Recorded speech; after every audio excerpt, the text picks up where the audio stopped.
Suportado ng mga senador mula sa Duterte Bloc, ang deklarasyon ni Vice President Sara Duterte na tatakbo ito bilang Pangulo sa 2028. Makakaapekto nga ba ito sa impeachment complaint na isa ng palaban kay VP Sara?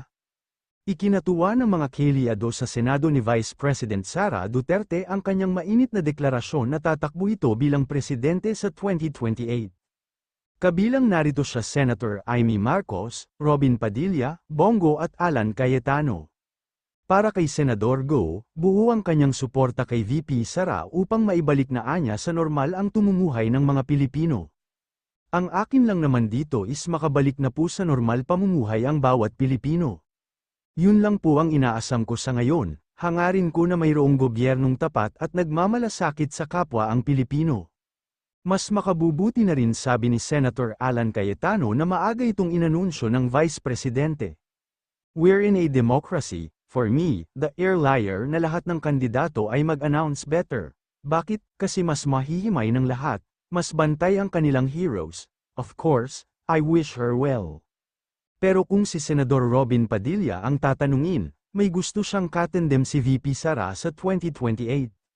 Sa ngayon walang balak na tumakbo bilang Vice President si Senator Amy sa 2028 pero huwag na muna anyang pangunahan ang desisyon ni VP Sara sa kung sino ang gusto niyang katendem pero magiging sunod-sunuran anya siya kay Duterte sa 2028. Talaga naman forever running, mate ko naman talaga yan.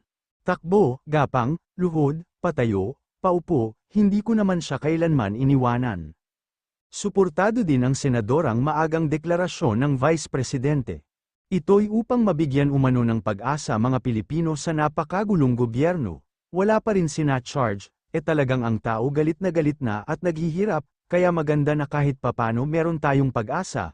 Meron tayong pinanghahawakan. Natanong naman si Senate President Tito Soto III kung makakaapekto ba ang maagag deklarasyon ni VP Sara para sa 2028 sa oras umakyat ang impeachment complaint sa Senado. Tugon ni Soto, magiging impartial o wala raw silang papanagan. Maganda na kahit papano meron tayong pag-asa, meron tayong pinanghahawakan. Senators are expected to be impartial always, no matter who is going to be charged or opposed.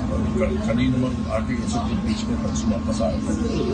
We are expected to be impartial.